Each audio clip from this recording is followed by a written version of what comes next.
Eliza loved her room. It was her sanctuary, a place where her imagination could run wild. Books lined the shelves, each one a portal to a different world. I collect interesting objects. Feathers, stones and shells adorn my windowsill. Eliza spent hours lost in her books.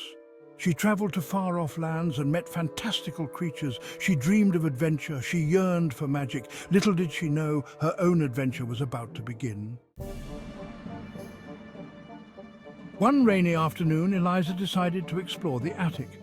Her grandmother had forbidden her from going up there, but curiosity got the better of her.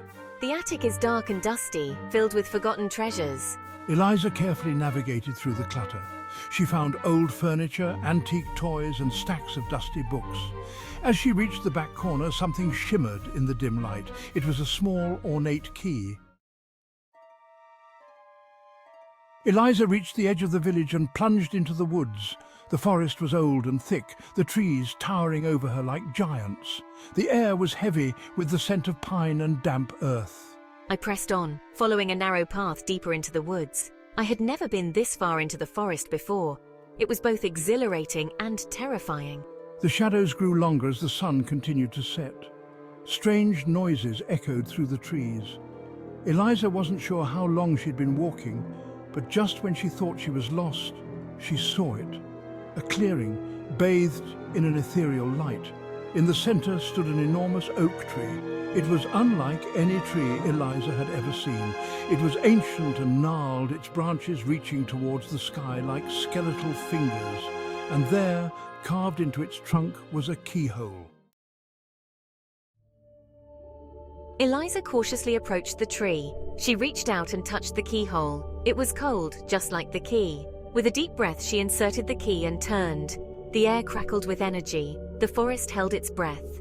Then, with a low groan, a section of the tree trunk swung inward, revealing a hidden doorway. Eliza gasped. She had never seen anything like it. The doorway pulsed with a soft inner light, beckoning her forward. Taking another deep breath, Eliza stepped inside. She found herself in a small circular chamber. It was warm and dry, the air thick with the scent of wildflowers. In the center of the chamber, resting on a bed of moss, was a glowing gem. The gem pulsed with a soft white light. It was shaped like a heart, its surface smooth and cool to the touch.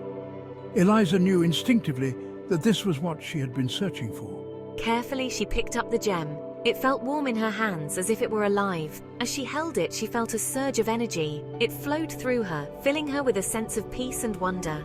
Welcome, Eliza. You have found the heart of the glade. What is your heart's desire? Eliza closed her eyes, her mind racing. She thought of her village, struggling after a long winter.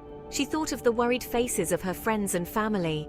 "I wish for my village to prosper," she whispered. "I wish for everyone to be happy and healthy."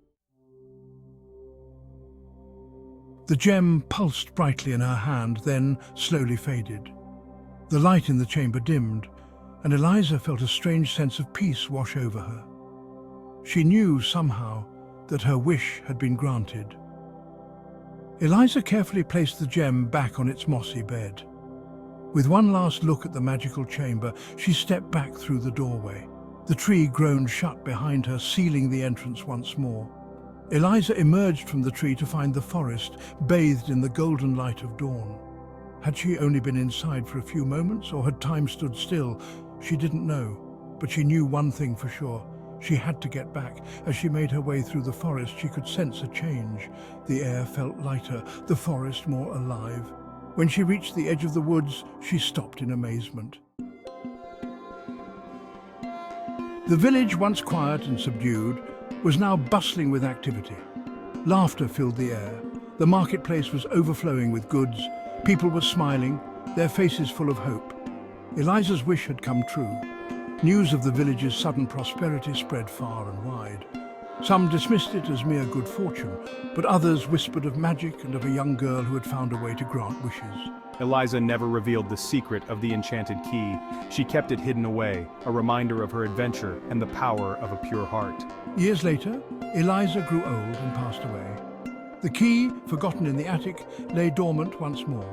It waited patiently, its magic slumbering, until the day a new adventurer, filled with curiosity and a pure heart, would discover its secrets.